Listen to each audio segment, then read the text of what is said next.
This is why you need measurements. One wrong unit and a rocket lands in your backyard. Stick with me. We'll make measurements simple. Let's go. First up, units and why they matter. You'll learn the difference between meters, kilometers, centimeters, and when to swap them without freaking out.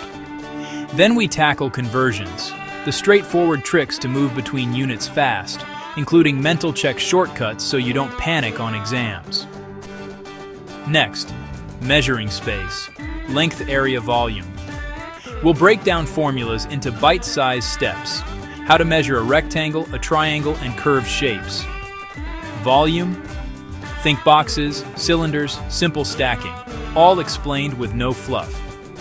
We'll also cover scale and maps, how a tiny drawing represents a huge real-world distance, and how to read scales like a cartographer. Precision and significant figures, when to round, why exactness matters, and how to report answers that actually make sense. By the end of Unit 2, you'll be converting units without hesitation, choosing the right formula at a glance, and checking answers like a pro.